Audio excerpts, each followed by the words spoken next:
बिस्मिल्लाहिर्रहमानिर्रहीम। सुब्हानक ला इल्म लना इल्ला मा अल्लमतना इन्नका अंतल अलीमुल हकीम। अल्हम्दुलिल्लाह नहमदुहु व नस्तईनुहु व नस्तगफिरुहु व नु'मिनु बिही व नतवक्कलु अलैहि व नऊज़ु बिल्लाहि मिन शुरूरि अनफुसिना व मिन सय्यिआति अअमालिना। मन यहदिहिल्लाहु फला मुदिल्ल लहु व मन युद्लिल्हु फला हादिय लहु। व नशहदु अन ला इलाहा इल्लल्लाहु वहदहु ला शरीका लहु। क़ाल अल्लाहु तबारक व तआला फ़िल क़ुरानिल अज़ीम व फ़ुरक़ानिल मजीद। बिस्मिल्लाहिर रहमानिर रहीम। व इन कान अस्हाबुल ऐकति लज़ालिमीन फ़न्तक़म्ना मिन्हुम व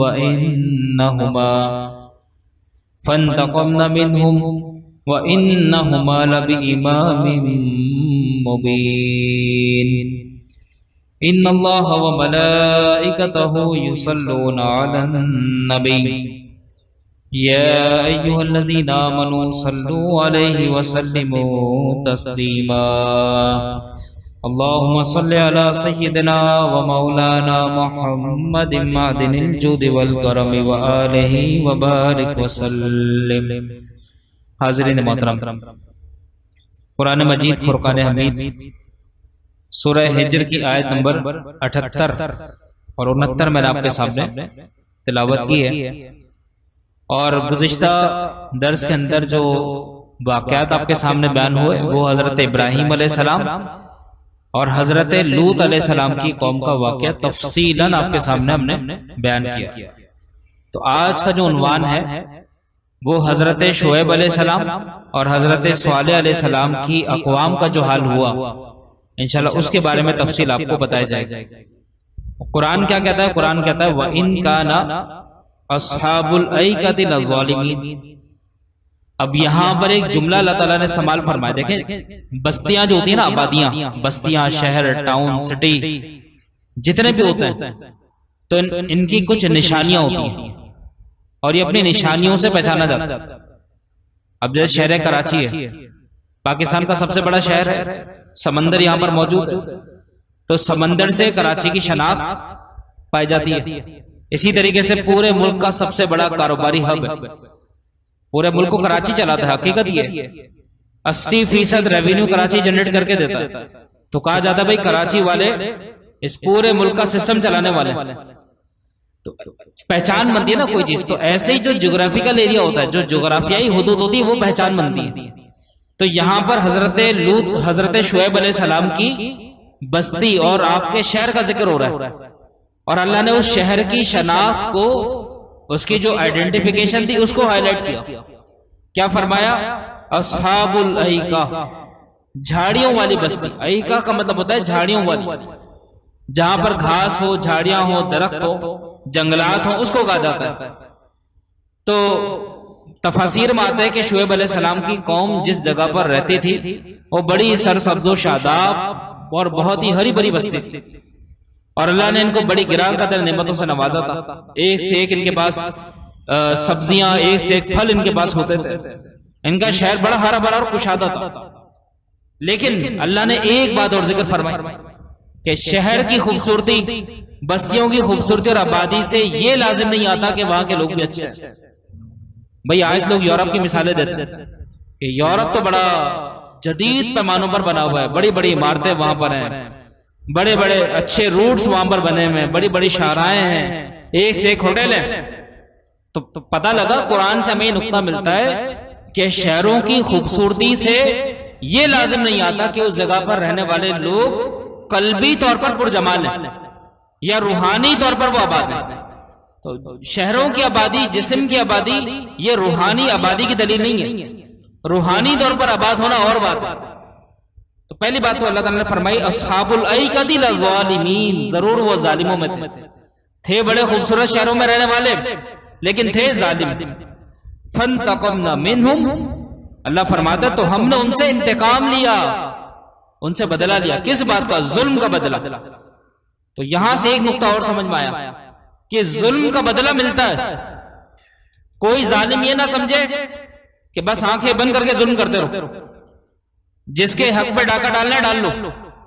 याद रखें, जुल्म करने के बाद शुरू की जो जिंदगी होती है ना, जुल्म के बाद बड़ी खूबसूरत होती है। अभी मुहर्रम का महीना है, आपने इमाम अली मकाम सैयदुश्शुहदा इमाम हुसैन रज़ियल्लाहु ताला अन्हु की कर्बनाक दास्तानें आपने सुनी कि इमाम हुसैन को करबला के मैदान में उस यजीद पलीद ने कितना सताया, उस यजीद ने कितना जुल्म आपके ऊपर किया, आपका पानी बंद कर दिया, आपके घर की चादर और चार दीवारी में मुक़य्यद ख़वातीन की किस तरीके से बेहुरमती की गई। लेकिन जब इमाम अली मकाम सैयदुश्शुहदा शहीद हो गए तो 3 साल जो यजीद ने गुजारे बड़ी खुशहाली के साथ गुजारे। क्यों भाई? हुसैन को कत्ल किया था ना इमाम अली मकाम, इमाम हुसैन की माज़अल्लाह इतनी बड़ी कुर्बानी, वो यजीद ने आपको सताया, जुल्म किया तो अंजाम पाई।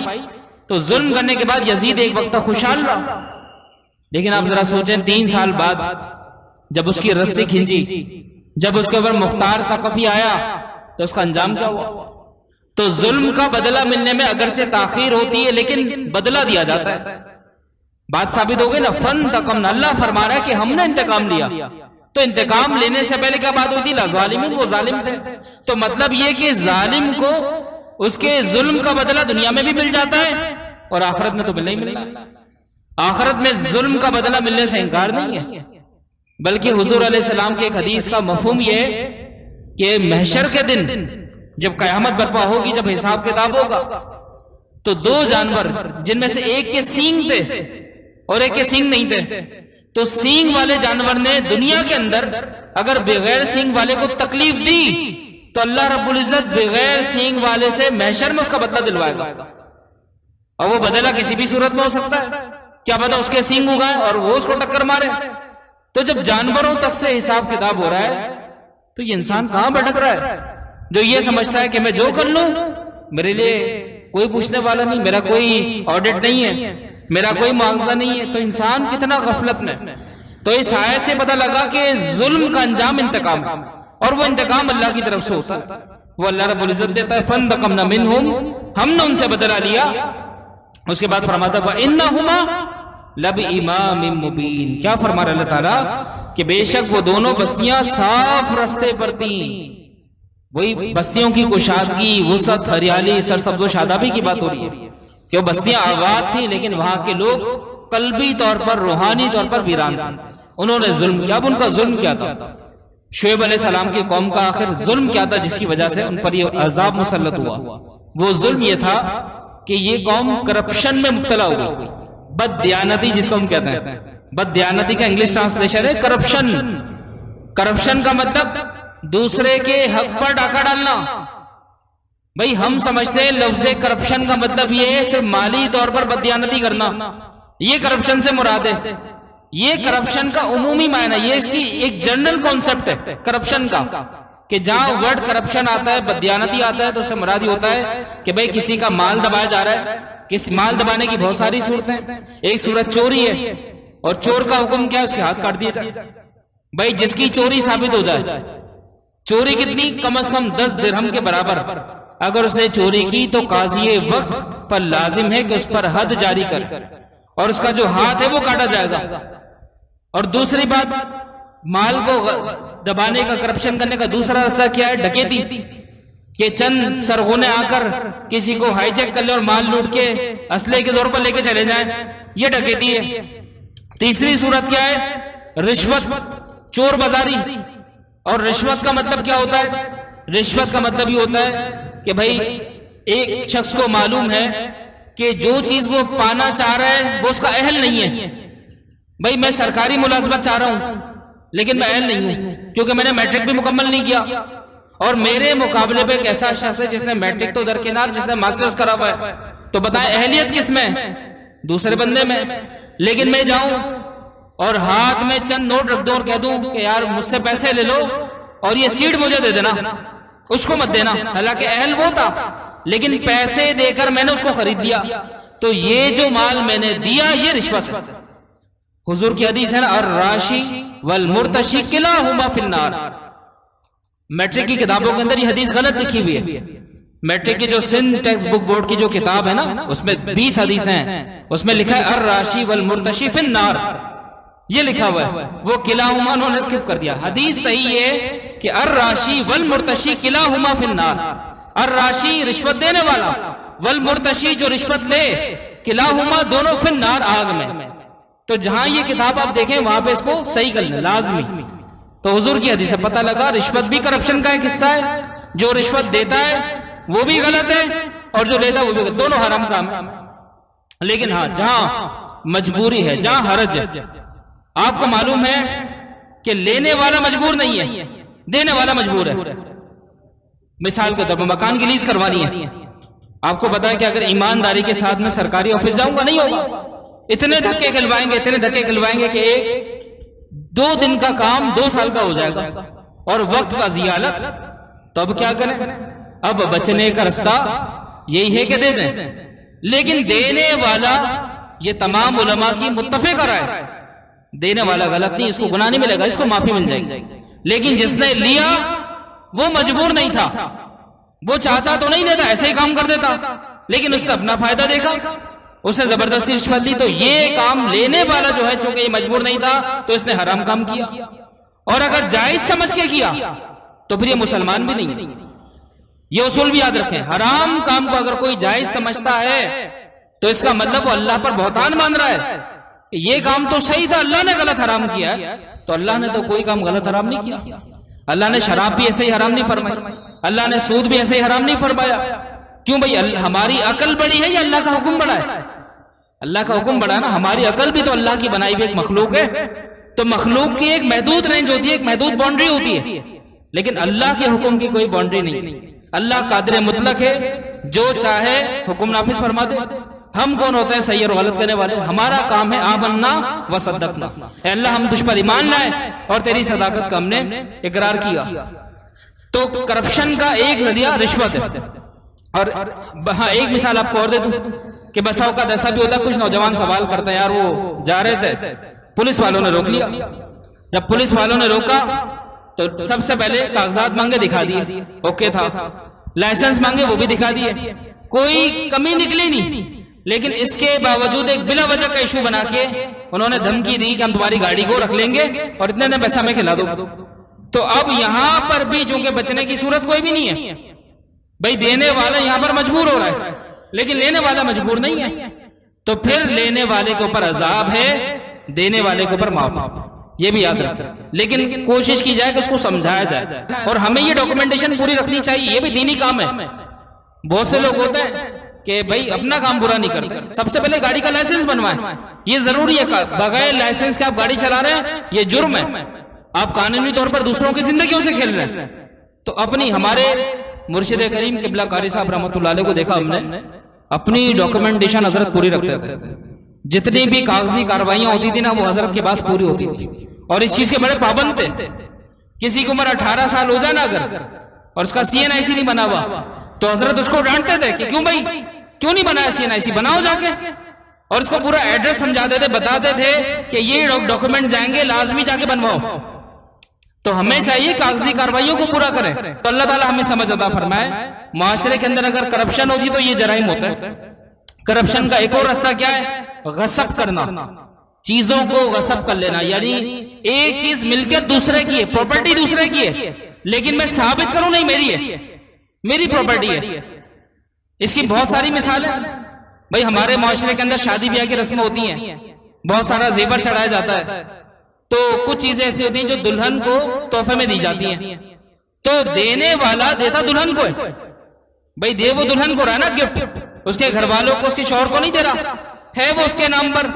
लेकिन क्या होता है कि उसके ससुराल वाले रख लेते हैं, साहब भी हमें, तो ये भी गलत है, ये गसब है। गसब का मतलब दूसरे की मिल्कियत को जबरदस्ती अपनी मिल्कियत बनाना, ये गसब कहलाता है। तो ये तमाम चीजें होती हैं जो माशरे को, सोसाइटी को खोखला करती हैं, माशरे के अंदर से बिगाड़ के माशरे के अंदर पैदा करती हैं। तो अल्लाह ताला ने शुएब अलैहिस्सलाम की कौम की मजम्मत फरमाई, और इस कौम की जो एक आदत थी वो क्या थी, ये चोर बाजारी करते थे। मसलन कोई चीज खरीदार खरीदने के लिए आया, 1 किलो की चीज बेचते थे और कहते थे ये 1 किलो की है, जबकि उसमें डंडी मारते थे, वो 1 किलो की नहीं होती थी, उसमें वजन में कोई ना कोई कमी होती थी। इसी तरीके से कोई मिसाल के तौर पर कोई चीज अगर बेच रहे हैं तो उसके पैसे ज्यादा लेते थे, और जिस हिसाब से पैसे ले रहे हैं उसकी क्वालिटी वो नहीं होती थी। तो क्वालिटी के अंदर और क्वांटिटी के अंदर ये कौम चोरियां करती थी। भाई पैसे अच्छी क्वालिटी के लिए, और पकड़ा बिल्कुल ऐसी चीज थी जिसकी क्वालिटी फेल है, और ऐसी चीज जिसकी क्वांटिटी बता रहे हैं कि 1 किलो है, क्वांटिटी में कुछ ग्राम कम कर दिए। अल्लाह ताला को ये बात नापसंद आई, शुएब अलैहिस्सलाम को अपनी कौम की तरफ भेजा, कहा इनको समझाओ ये अमल गलत है। शुएब अलैहिस्सलाम समझाते रहे, ये कौम मजाक उड़ाती रही कि शुएब आपको बिजनेस का आइडिया नहीं है, कारोबार कैसे होता है, कारोबार कैसे चलता है, कारोबार में ये चीजें कंपलसरी हैं, लाजमी हैं। अगर हम ईमानदारी के साथ चीज को बेचना शुरू कर दें तो हम तो बिल्कुल ठप हो जाएंगे, हम तो जमीन पर आ जाएंगे। तो इस वजह से जब ये कौम अपनी इस काम के अंदर आदी हो गई, बेमानियां जुर्म करते रहे, तब इनके ऊपर जवाल मुसल्लत हुआ।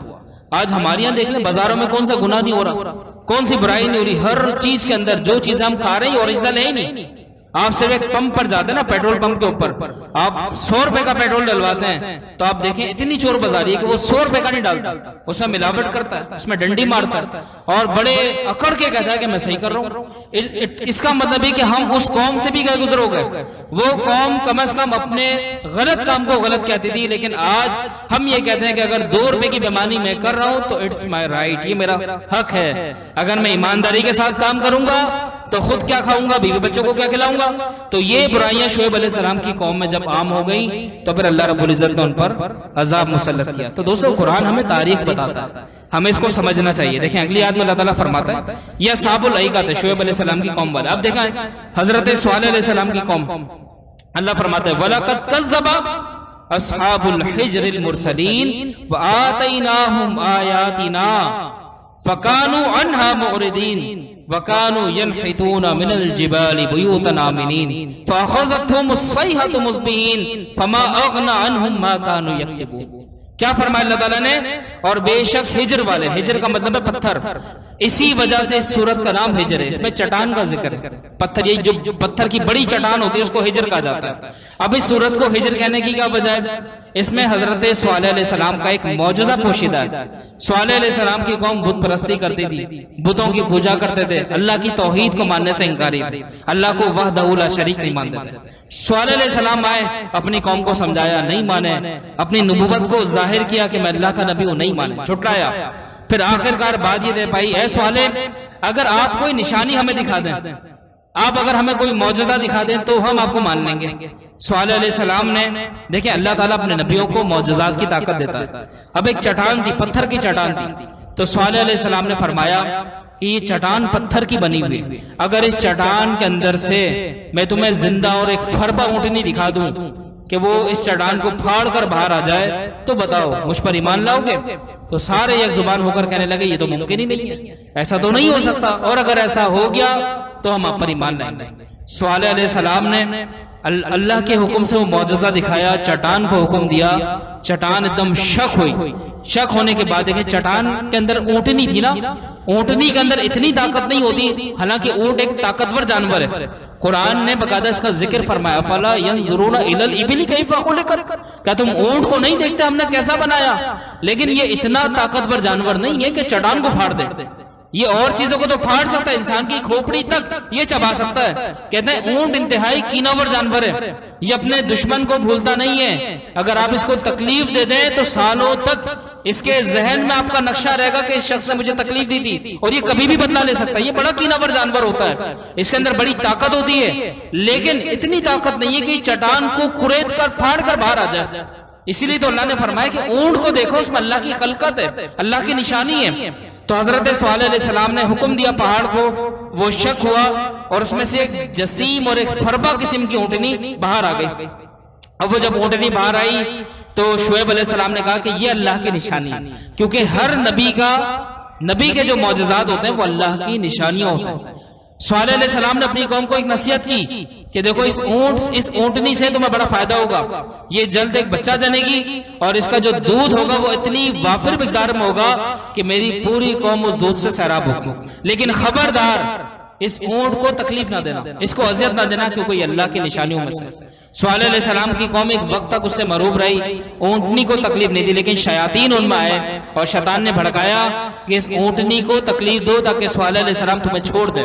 उन्होंने क्या करा कि उस ऊंटनी को तकलीफ दी, उसकी कूंचे काट दी और कुछ दिनों बाद वो ऊंटनी तड़प कर बिलक बिलक के हलाक हो गई। और एक रिवायत में कि वो किसी जंगल की तरफ चली गई थी, या एक रिवायत में ये भी आता है कि उस ऊंटनी ने एक बच्चा जना और वो बच्चा जंगल की तरफ भागा, कौम उस बच्चे के पीछे गई ताकि उसे भी मार दें, लेकिन उस बच्चे का पता नहीं लगा, वो अल्लाह की निशानियों में से था तो वो गायब हो गया। जब स्वालेह अलैहिस्सलाम को ये बात पता लगी तो स्वालेह अलैहिस्सलाम ने कहा कि मेरी कौम अब तुम तैयार हो जाओ, अल्लाह तुम्हें जल्द अपने अजाब में गिरफ्तार करेगा। वही है ना फन तकमना, हमने इंतकाम लिया। तो इनके ऊपर अजाब कैसा आया कि एक अजीब व गरीब किस्म की चिंगाड़ इनकी कौम के अंदर नाफिज हुई।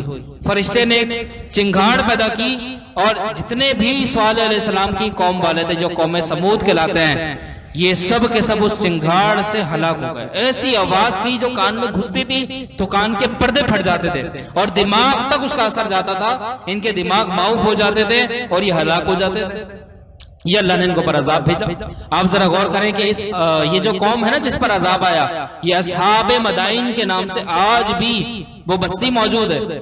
आप इंटरनेट पे भी सर्च कर सकते हैं, वो पहाड़ आज तक के मौजूद है। इन्होंने क्या करा कि इन्होंने स्वालेह अलैहिस्सलाम को एक धमकी दी, कहा कि ठीक है आप चाहते हैं कि हम पर अल्लाह का अजाब आए तो हम पहाड़ों में घर बना लेते हैं, हम चट्टाने काट कर घर बना लेते हैं, बड़े से बड़ा अजाब आ जाए हमारे पत्थरों के घरों को नहीं हिला सकता। आज भी इंसान बड़ी बड़ी इमारतें बना रहा है, बड़े बड़े घर बना रहा है, उसकी बुनियादें मजबूत कर रहा है, लेकिन दोस्तों जब आपने देखा कि बड़े बड़े जलजले आ जाते हैं, तूफान आ जाते हैं, आंधियां आ जाती हैं, सुनामी जैसे हादसात पेश आ जाते हैं, तो बस्तियों की बस्तियों का नहीं पता लगता, मुल्क के मुल्क हलाक हो जाते हैं। कितने जनाजे उठते हैं आप जरा गौर करें। पहाड़ों के ऊपर मकान बनाते हैं, लैंडस्लाइडिंग होती है, सारा जितनी भी बस्ती होती है सब उलट जाती है। तो ये अल्लाह की कुदरत है, हम अल्लाह की कुदरत से टसल नहीं ले सकते।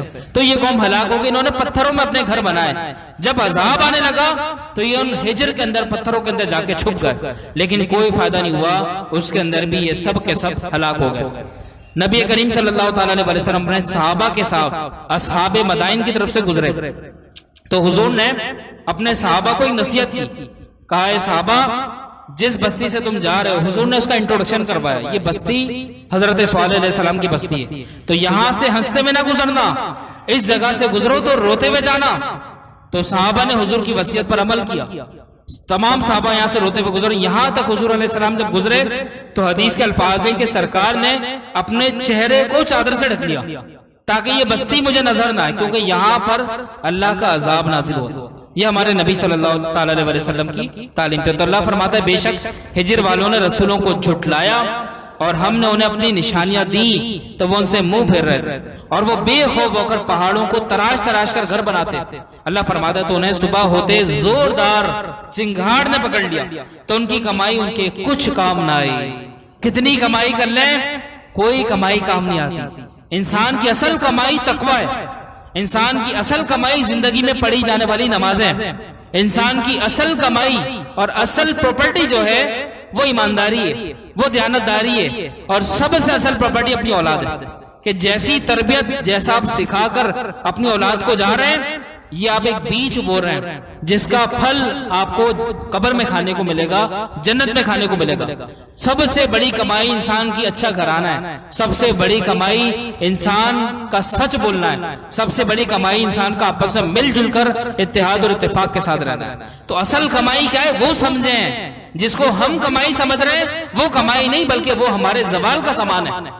तो कमाई जो होती है वो अल्लाह की तरफ से नेमत है, और वो कमाई क्या है, वो अल्लाह के कुर्ब का हुसूल जो हमें जिंदगी में मैसर आ जाए। अब देखें अल्लाह ताला फरमाता है अगली आयत में, वमा खलक़ना समावाति वल अर्द वमा बैनहुमा इल्ला बिल हक़ व इन्नस्साअत लआतियतुन फस्फहिस सफ़अल जमील। अल्लाह फरमाता है और हमने आसमान और जमीन और जो कुछ उनके दरमियान है सब हक के साथ बनाया, इनमें कुछ भी बातिल नहीं है। आसमान हो जमीन हो, कितना बड़ा है कितना वसी है, जो कुछ इसमें देखते हो सबका खालिक अल्लाह है और सब हक के साथ अल्लाह ने बनाया।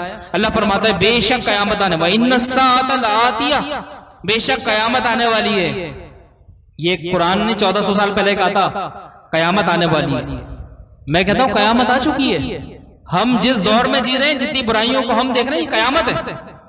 हम शायद कयामत उसे समझते हैं कि जब सूरज मगरिब से निकल जाएगा। हम शायद कयामत उसे समझते हैं कि जब हजरत ईसा अलैहिस्सलाम नुज़ूल फरमाएंगे। हम कयामत उसे समझते हैं जब हजरत मेहदी रज़ियल्लाहु ताला अन्हु, जो अहले बैत के आखिरी इमाम है, वो तशरीफ लाएंगे। हम कयामत उसको समझते हैं जब याजूज माजूज आएंगे। हम कयामत इस बात को समझते हैं कि जब दुनिया में हर तरफ मुसलमान होंगे, और हम कयामत इस बात को समझते हैं कि जब कुफ्र तेजी के साथ फैलना शुरू हो जाएगा। दोस्तों वो कयामत कुबरा है, बड़ी कयामत है। लेकिन कयामत की जो छोटी निशानियां हैं, मुझे कोई एक निशानी बता दें, चैलेंज के साथ कहता हूं। जो अलामाते सुगरा हैं, जिना का आम हो जाना, शराब नोशी का आम हो जाना, लोगों के दिलों से मोहब्बत का कम हो जाना, लड़ाई झगड़े आम हो जाना, जंगो जिदाल आम हो जाना, मुझे बताएं कि अलामाते सुगरा में से कौन सी अलामत है जो अभी तक पूरी नहीं हुई? हर अलामत पूरी हो गई, इसका मतलब हम कयामत के दायरे कार के अंदर इंटर हो चुके। अब कौन सी कयामत का आप इंतजार कर रहे हैं? झूठ इंसान खुलेआम बोल रहा है, उसको बुरा नहीं समझ रहा। बददियानती इंसान खुलेआम कर रहा है, उसको बुरा नहीं समझ रहा। तो अब मुझे ये बताएं कि आप कौन सी कयामत के मुंतज़िर हैं? वो तो कयामत की इंतहा है, जिसके बारे में हदीस में आता है कि 40 साल पहले लोगों की औलादें होना बंद हो जाएंगी। तो कयामत आ चुकी है, अस्साअतु आतियतुन, आ चुकी है कयामत। हमें चाहिए कि अब अपनी मौत की तैयारी करें, अब हम महशर की तैयारी करें। अल्लाह फरमाता है कि बेशक कयामत आने वाली है, तो तुम अच्छी तरह दरगुजर करो। यहाँ पर हुजूर को दरगुजर करने का हुक्म था, यहाँ पर जिहाद का हुक्म नहीं था। लेकिन उलमा फरमाते हैं कि ये आयत मंसूख हो चुकी। कौन सी आयत से? किताल वाली आयत से। किताल का मतलब जिहाद करना। तो अब दरगुजर नहीं बल्कि अब जिहाद है। और आज आप उसके नताइज देख लें। अफगानिस्तान की जो फतह है, अल्हम्दुलिल्लाह जिहाद का नतीजा। जहां मुसलमान सर उठा देता है ना, तो वहां कुफर सहम जाता है। लेकिन जहां मुसलमान कुफर के आगे सर झुका दे, तो फिर कुफर पनपता है और फैलता रहता है। तो अल्लाह ने मुसलमान का सीना चौड़ा बनाया है, मुसलमान के अंदर एक हैबत और रुब और दबदबा रखा है। एक छोटी सी मिसाल देके अपनी बात को मैं खत्म करता हूं। देखिए, आपने बड़ा बर्रे सगीर पाको हिंद के अंदर औलिया अल्लाह, यहाँ पर हिंदुइज्म थी। बर्रे सगीर का जो सबसे बेसिक मजहब था ना, आज से हजारों साल पहले, वो बुद्धिज्म था। बुद्धिस्ट यहाँ पर रहते थे, जो गौतम बुद्ध के फॉलोवर्स होते हैं। गौतम बुद्ध कौन था? इसका इंट्रोडक्शन मैं आपको इन शॉर्ट ये करा सकता हूँ कि ये एक ऐसा शख्स था जो सल्तनत में पैदा हुआ था, बादशाहत में पैदा हुआ था। इसने बचपन से अपने माँ बाप को शहनशाही के मजे लेते हुए देखा था। तो इसके दिल में कुछ सवालात पैदा हुए कि यार ये कायनात का निजाम कौन चला रहा है, ये पूरा सिस्टम कैसे चल रहा है, लोगों को रिस्क कौन दे रहा है, कौन पाल रहा है। तो ये अजीब व गरीब सवालात, मतलब ये जो सवालात इसके जहन में पैदा हुए, तो इसने तन्हाई इख्तियार कर ली। अब इसको बादशाहत में मजा नहीं आता। अब ये अकेले कमरों में रहकर, वीरानों में, जंगलों में जाके ये सोचता रहता था और ये योगा करता था। आंखें बंद करके ये एक प्रैक्टिस करता था इस तरह बैठकर, और ये तसव्वुर करता था कायनात को बनाने वाला कौन है। तो इसने फिर कुछ उसूल बना लिए।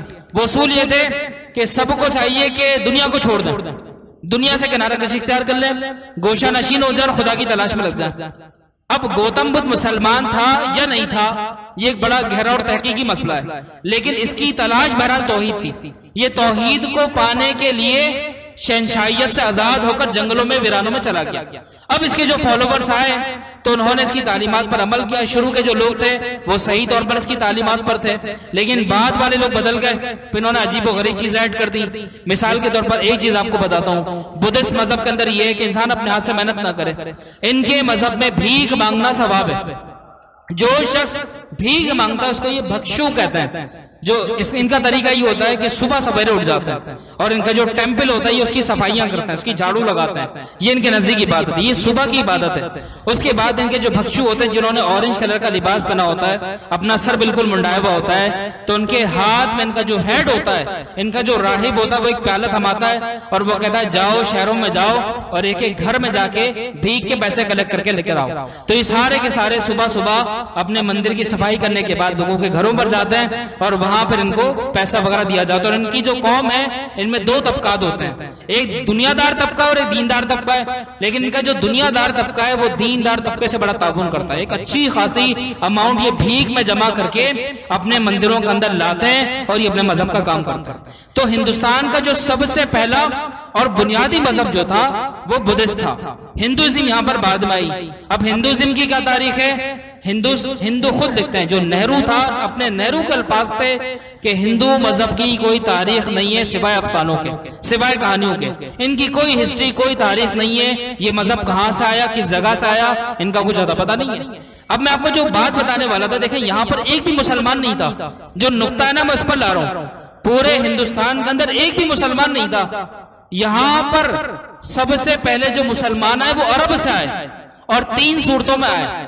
या तो मुसलमान ताजिरों की सूरत में आए, या फातिहीन की सूरत में आए, या औलिया अल्लाह की सूरत में आए। अब ये तीनों मुसलमान जब यहाँ पर कैटेगरीज में आए तो इनसे यहाँ पर इस्लाम फैला। कैसे फैला? हिंदू मजहब के अंदर 4 जातें थी।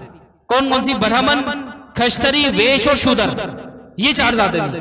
तो इनमें जो मजहबी तबका होता था वो ब्राह्मण होता था, और ब्राह्मण के बाद जो दूसरा तबका होता था वो उनका अस्करी होता था, जिसके जिम्मे मुल्क की हिफाजत, सरहदों की हिफाजत थी, वो खश्तरी होते थे। और वैश्य जो होते थे वो ताजिर होते थे, और शूद्र जो होते थे वो इनके भंगी होते थे। तो इनके निचली जात को बिल्कुल भी इज्जत नहीं दी जाती थी। और कहा यह जाता था कि अगर कोई निचली जात का हिंदू किसी बड़ी जात के हिंदू के गिलास में पानी पी ले तो उसके हाथ काट दिए जाए। और ये सरकारी तौर पर हिंदुस्तान में हुक्म नाफिज था। इसी तरीके से खवातीन के इनके यहाँ कोई हुकूक नहीं थे। बेवा को शौहर की चिता में लिटाकर सती की रस्म के नाम पर जला दिया जाता था। और वो बेवा चाहे 16 साल की लड़की हो, चाहे 30 साल की लड़की हो, चाहे 70 साल की बुढ़िया हो, अगर वो बेवा हो जाए तो हिंदू साधु ये हुक्म देते थे कि इसको शौहर की चिता पर लिटाओ और आग लगा दो। यही हमारी इबादत है। तो हिंदुओं का जो निचला तबका था ना, ये बड़ा मुतासिर हुआ, ये बड़ा तंग था अपने मजहब से। तो जब यहाँ पे मुसलमान ताजिर आए, जब यहाँ पे औलिया अल्लाह आए, जब यहाँ पे ख्वाजा गरीब नवाज आए, जब यहाँ पे दादा गंजबख्श अली हिजवेरी आए, जब यहाँ बाबा फरीदुद्दीन गंज शकर आए, तो लोगों ने इनके हुस्न अखलाक को देखा, उनकी तालीमात को देखा। तो हिंदू मजहब का जितना भी निचला तबका था वो सब के सब मुसलमान हो गए। एक बड़ी तादाद, यहां तक ख्वाजा साहब रहमतुल्लाह अलैह के दस्ते हक परस पर 90 लाख हिंदुओं ने तौबा की और वो मुसलमान हो गए। अब देखें मुसलमानों ने जो रास्ता इख्तियार किया, हिकमत हम नहीं देखे। मैं किताल की बात पर आ रहा हूं, जिहाद की बात पर आ रहा हूं। इस्लाम तलवार के जोर पर नहीं फैला, मोहब्बत के जोर पर फैला है। ख्वाजा साहब ने 90 लाख हिंदुओं को मुसलमान कर दिया। लेकिन आपके मुकाबले पर पृथ्वीराज था, पृथ्वीराज चौहान, जो इंतहा पसंद हिंदू था, किसी तरीके से ख्वाजा साहब को बर्दाश्त नहीं कर रहा था। तो चाहते तो ख्वाजा साहब इसको भी अखलाक से तालीम देते, इसको भी अपनी खानका पर, अपने आस्थाने पर बुलाते, इसको समझाते और सूफियत और दरवेशी का दर्स इसको देते। लेकिन ख्वाजा साहब समझ गए इसका इलाज ये नहीं है, इसका इलाज कुछ और है। तो आपने तसव्वुर में शहाबुद्दीन गौरी को कह दिया, ए शहाबुद्दीन, उसके ख्वाब में आप आए और कहा शहाबुद्दीन यहाँ पर हमला कर, मैंने पृथ्वीराज चौहान को जिंदा तेरे हवाले किया। ये ख्वाजा साहब रहमतुल्लाह अलैह जो अजमेर के कलंदर थे, उन्होंने ये बात शहाबुद्दीन गौरी को की। उसके बाद शहाबुद्दीन गौरी ने तलवार उठाई और एक लश्कर जरीर लेकर यहाँ पर हमला किया और ख्वाजा साहब के मुंह से निकले अल्फाज थे पृथ्वीराज चौहान को जिंदा हवाले किया। तो शहाबुद्दीन गौरी ने जिंदा पृथ्वीराज चौहान को गिरफ्तार किया। तो देखिए औलिया अल्लाह ने जिहाद भी किया और मोहब्बत से भी तालीम दी। लेकिन आज एक तबका ऐसा आ गया जो कहता है नहीं बस मोहब्बत से चलाते रहो, जिहाद छोड़ दो, तलवारें उठाना छोड़ दो, दीन पर कोई आ रहा है उसको आने दो, कोई तुम पर हमला कर रहा है करने दो। लेकिन बुजुर्गान दीन का दूसरा जो एजेंडा था वो ये था कि मुसलमानों को चाहिए कि अपनी अस्करी सरहदों को मजबूत करें और यहाँ पर एक निजाम ऐसा भी होना चाहिए जो अल्लाह की राह में लड़ने वाले हों। तो यहाँ पर हुजूर अलैहि सलाम को शुरू में हुक्म था कि दरगुजर करें, अब हुक्म आ गया कि किताल करें। और एक बात, आखिरी बात ये कि देखें 1000 साल मुगलिया दौर रहा हिंदुस्तान के अंदर। एक वक्त में इस्लाम बड़ी तेजी से फैला मुसलमान जो माइनॉरिटी में थे वो बहुत बड़ी अक्सरियत में आ गए। लेकिन जब मुगलिया दौर आया, जब सल्तनत का आखिरी बादशाह बहादुर शाह जफर जब आया, तो यहाँ पर क्या बुराइयां आई कि ये ऐशो इशरत में लग गए, ये रक्सबाजियों में लग गए, ये शेरो शायरी में लग गए और मुसलमानों ने जिहाद करना छोड़ दिया। तो फिर वो दौर आया कि 1857 के अंदर यहाँ पर जंग आजादी हुई और अंग्रेज काबिज हो गए और मुसलमानों का तख्ता पलट गया। हमारे सूफिया की औलिया अल्लाह की 1000 साल मेहनत को इन लोगों ने पानी में डुबो दिया, सिर्फ और सिर्फ अयाशियों के नाम पर सिर्फ शायरियां करते रहे। और शायरी बड़ी अच्छी करते थे, ऐसी बात नहीं थी, लेकिन शायरी से दीन नहीं फैलता, दीन की दाल से फैलता है। बहादुर शाह जफर ने 2 शेर बड़े अच्छे कहे, हजरत साहब अक्सर सुनाते थे। एक शेर था कि ना थी जब तक अपने ऐबों की खबर, ढूंढता रहा दूसरों के ऐबो हुनर। ना थी जब तक अपने ऐबों की खबर, ढूंढता रहा दूसरों के ऐबो हुनर। पड़ी अपने ऐबों पर जो नजर, तो नजर में कोई बुरा ना रहा।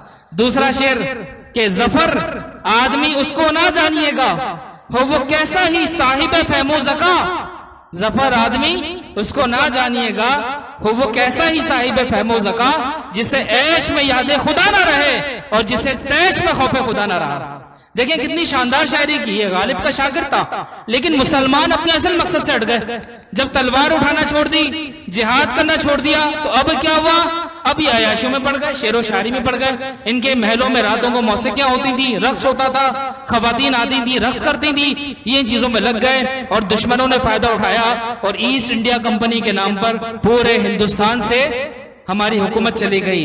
दोस्तों, अगर औलिया अल्लाह का मिशन जारी रहता और अगर हम इस आयत पर अमल करते ना, किताल पर, तो मैं गारंटी से कहता हूँ आज पूरा हिंदुस्तान मुसलमान होता। लेकिन हाय अफसोस, हमारे बड़ों ने और मुगलों ने क्या करा कि मुसलमानों की मेहनत को जाया कर दिया। तो बहरहाल दर्स सुन के काफी तवील हो गया। ये आखिरी आयत मैंने पढ़ी है। अगला जो रुकू है, अगली जो आयत है, वो इस सूरत की आखिरी आयत होंगी, सूरह हिजर। इंशाल्लाह उसके बाद कंप्लीट हो जाएगी। अल्लाह ताला से दुआ है कि अल्लाह ताला हमें अमल की तौफीक अता फरमाए। व आखिरु दावाना अनिल हम्दुलिल्लाहि रब्बिल आलमीन। एक ऐलान समाअत फरमा लें, इंशाल्लाह फैज़ निसारिया से जो प्रोग्राम लाइव नशर होता है, तो रूटीन के मुताबिक रात 11 से 12 वो प्रोग्राम आएगा, तो आपने उसको लाजमी देखना है। अहकामुश शरिया के बारे में कुछ रहनुमाई इसमें की जाती है। हमारा आखिरी जो मौजू था वो था हुजूर के वालिदैन करीमैन का ईमान। तो इंशाल्लाह आज एक नए मौजू के साथ आपकी खिदमत में हाजिर होंगे। तो रात 11 से 12 आपने लाजमी प्रोग्राम देखना है, इसको शेयर भी करना है। अल्लाह ताला हमें समझ अता फरमाए। अल्हम्दुलिल्लाहि रब्बिल आलमीन।